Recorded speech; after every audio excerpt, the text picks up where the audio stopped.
Someone Like You by Sparkypasker, Chapter 47. This is the final chapter that has been uploaded, so until it updates anymore, this will be the last chapter for now. Chapter 47. Izuku walked out of Nedzu's office and started to head towards the dorms, making sure to swing by the Year 1 classrooms. The classes should be just getting back from their hero classes. Usually, they would just go back to the dorms, but they had a meeting about the cultural festival coming up in a few weeks. Evidently, they were going to spend a portion of homeroom deciding what to do and were encouraged to spend a couple of days coming up with ideas to present. Either way, it didn't have anything to do with Izuku, so it didn't really interest him. Students came pouring out of their classrooms and into the hallway. Izuku steeled himself. He couldn't freeze up or shy away now. He had a mission he had to accomplish. He slowed his steps. The timing had to be perfect. Monoma Nato walked out of 1B, one step behind his classmates. Izuku quickened his steps, not feigning anxiety at the multiple of people gathering in the halls. It took less than a second. Izuku tripped over his feet and tumbled into Monoma. Monoma looked down at Izuku in surprise, then recognition, then guilt, then disgust. In one quick motion, Izuku found himself on the ground. "You dare touch me, quirkless scum!" Monoma shouted. The hall fell silent. There may have been a slight miscalculation. Izuku hadn't taken into account the fact that Class 1B was right next to Class 1A, so he was greatly surprised when Monoma ended up on the floor next to him, a large bruise quickly developing on his cheek while Bakugo stood above them. It was like the carefully contained bubble of animosity popped. Two students, one with the jaw of an insect and another with hair and braids, quickly retaliated, brandishing blades and shooting scales at Bakugo. Kirishima jumped between the two groups, quirk fully activated. He continued to parry their attacks while Uraraka and Asui each grabbed one of Izuku's arms and dragged him behind the defensive line that was being formed by Bakugo, Kirishima, Todoroki, Sato, Ojiro, Shoji, and Kaminari. Aoyama, Ashido, Sero, Tokoyami, Koda, and Hagakure comprised the secondary line, ready to support their other classmates. Shinso, Ida, Jiro, Yaoyorozu were stationed in the back and acted as their strategists and intelligence-gathering network. Izuku had to admit, Aizawa-sensei taught them well. "That is enough," a deep voice shouted. Izuku whipped his head in the direction of the sound and found Aizawa-sensei standing in the middle of the altercation, quirk fully active, evidenced by the wild tangle of hair floating in the air. "But the quirkless!" a student from a general education class started to yell. "I said enough!" Aizawa shouted again. "What is going on here?" Vlad said, stepping out of the classroom, followed by a girl with long blonde hair and horns. Aizawa's head whipped towards his coworker. "Your students attacked my students," he seethed. "Hey, I'm sure there is a reasonable explanation for this," Vlad said, turning towards his students. "Kendo, report." "Yes, sir." Kendo turned towards her teacher. "As we were coming out of the classroom, Midoriya bumped into Monoma. Monoma had said some less than savory comments towards Midoriya. At that time, Bakugo attacked Monoma. Kamakiri and Rin then attacked Bakugo. Kirishima defended, then Class 1A took their current positions." "Sounds to me like this was started by your class, Aizawa. Maybe you should deactivate your quirk and you can take your class to the dorm for punishment," Vlad responded. "Punish my class?" Aizawa raged. Your class was using their quirks to attack other students. Your class used quirks as well, Vlad countered, pointing to Kirishima, whose quirk was still activated, as if anticipating a continued attack. In defense, Aizawa responded. Enough! A growl echoed throughout the halls. The corridor fell silent and turned to the source of the growl. Nedzu stood at the edge of the students. His teeth were bared and eyes focused squarely at the group. All students will return to their classrooms immediately. Yamada-sensei will release each class one at a time, and they will be escorted to their dorms by an ectoplasm clone. If any of you make a single sound, being expelled will be the least of your worries. Aizawa, Khan, you are both to follow me to my office. Aizawa deactivated his quirk, took some eye drops out of his scarf, tilted his head back, put the drops in, put them away, then walked to Nedzu's office without so much as a glance in Vlad's direction. Vlad waited until each of his students were seated in their room, then followed behind. In Nedzu's office, Aizawa was sitting in a seat near Izuku's desk. One leg was crossed over the other, and his foot was bouncing in anger. Vlad paused momentarily at the sight, then proceeded to take a seat next to Aizawa. Nedzu wouldn't let Aizawa get out of control. Right? Nedzu sat at his desk, claws digging into the surface. There was no teacup to be seen. Vlad swallowed hard. Nedzu, I will accept any punishment you deem necessary for Bakugo Katsuki, Aizawa started.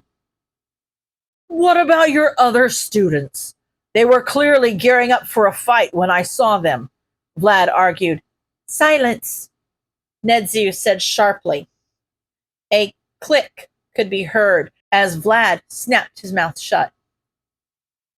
Bakugo Katsuki will receive detention for 1 week for striking a fellow student, Nedzu decreed. Aizawa and Vlad both nodded in agreement. The remainder of Class 1A will not receive any punishment. What? Vlad exclaimed. They were clearly about to get physical with my students. The operative statement there was about to, Nedzu said. They did not actually attack any other students and were clearly working in a defensive capacity.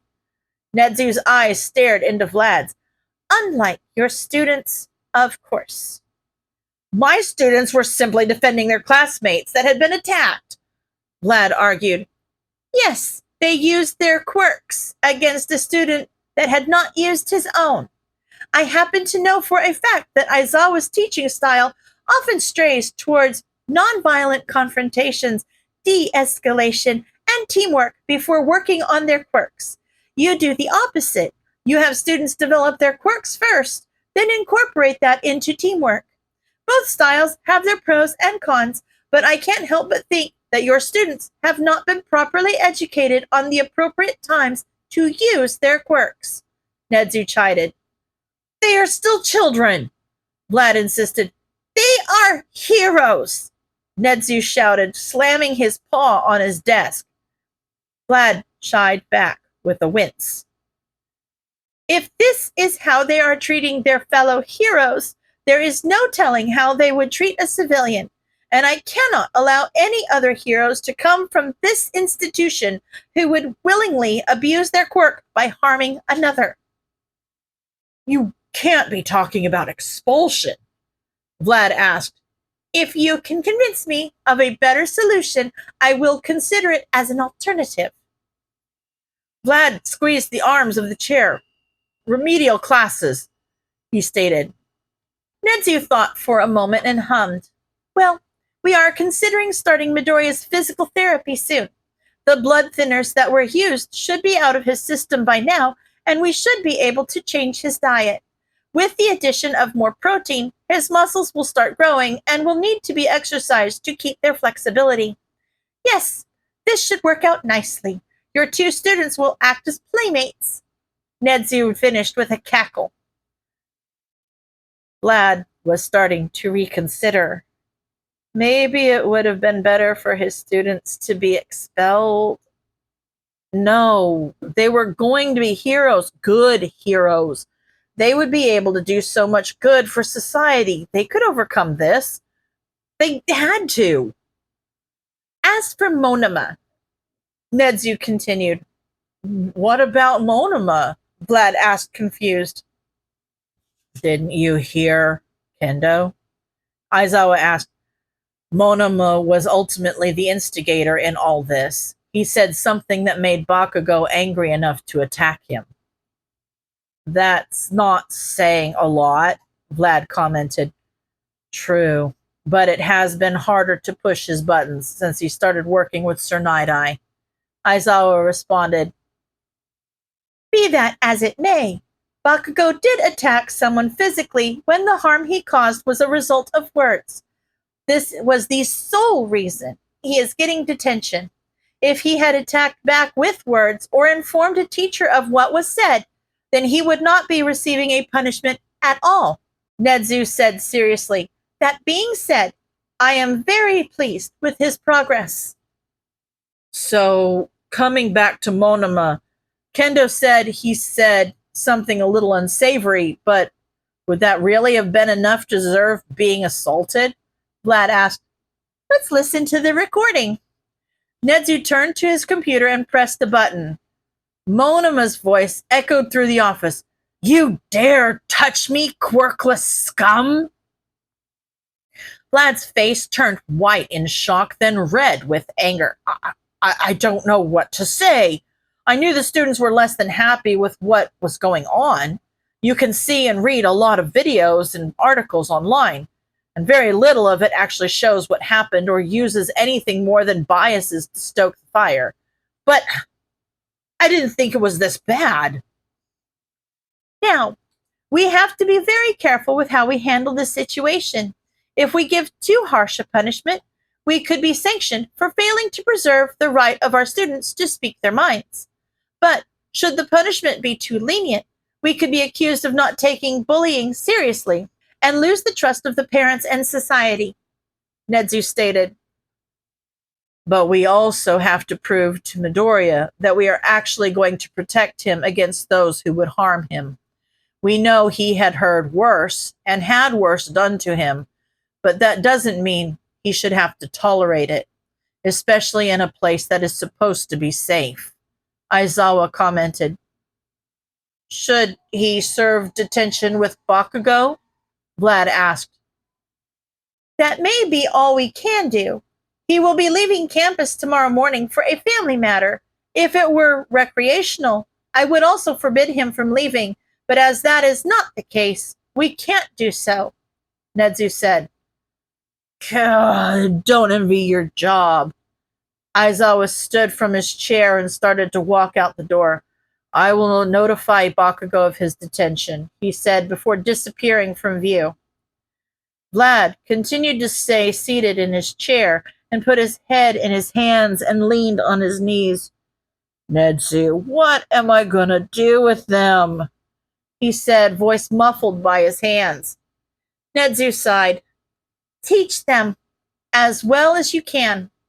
We may need to lean more into hero ethics and add some practical lessons where they interact with the less fortunate. If we increase the amount they interact with people who are different from them, they will learn about those people's lives. And maybe we could also have class discussions about discrimination they have experienced or witnessed in their own lives. That will have to do for now. Vlad nodded and stood from his seat. Nedzu pinched between his eyes as Vlad walked out the door. Oh, Midoriya, what are we going to do? Midoriya had waited in the classroom with 1A until they were told they could go back to the dorms. He wasn't really sure why, but Kirishima wouldn't leave his side. It's not like he was actually hurt or anything. Once back at the dorms, Kirishima lightly took hold of Izuku's hand.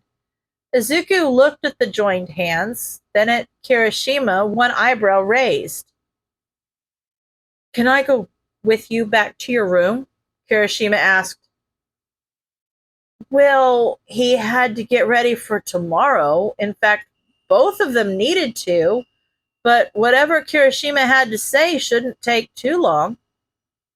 "Sure," Izuku responded. Kirishima dragged Izuku upstairs, but waited for Izuku to open the door and allow Kirishima entrance before letting go of Izuku's hand completely. Kirishima started talking once Izuku shut the door. "You know what Monoma said wasn't right, right?" "You're worried about that?" Izuku asked, perplexed. "Of course I am," Kirishima insisted. "No one should have to hear anyone say that to them." Izuku saw Kirishima's eyes begin to water. An uncomfortable feeling began to form in his chest at the scene. He wanted to make Kirishima stop crying. It wasn't a big deal. It's not like this is the first time someone had cursed at him. But how to make him stop? Izuku remembered being very little before he was diagnosed as quirkless. When his egg donor was watching a drama on TV, one of the characters hugged another character when they were crying. Shortly after the hug was initiated, the crying subsided. Maybe he should give it a try. Kirishima closed his eyes and used his hands to wipe away his tears. Izuku used that moment to step forward and wrapped his arms around Kirishima's waist. Kirishima froze and snapped his eyes open. Without his fingers to stop the flow, tears started to pour down his cheeks. Slowly, Kirishima loosely wrapped his arms around Izuku's shoulders and inhaled in a shuddered breath. Izuku found it odd. He had not realized how much taller Kirishima was. He guessed that was because when Kirishima interacted with him, he always made sure Izuku was either above or on the same level as him. So this sensation of leaning into someone's shoulder, it was interesting, warm. For someone whose quirk literally made them as hard as a rock, he was surprisingly soft. Soon enough, Kirishima's tears subsided and he backed away from Izuku. Thanks. Sorry." Kirishima blushed and scratched the back of his head. "It's okay," Izuku whispered, although he wouldn't have minded some more time to make more observations. Maybe Kirishima would let him do some more research on the subject later. "Oh, hey, so, not tomorrow because I'm busy, but in a couple days, do you want to help me brainstorm for the cultural festival?" Kirishima asked, face turning a brighter shade of red. Izuku hummed, looking at Kirishima closer. "Sure," he replied. Kirishima snapped his head back to look at Izuku with a wide smile. "Great! It's a date!" End of chapter.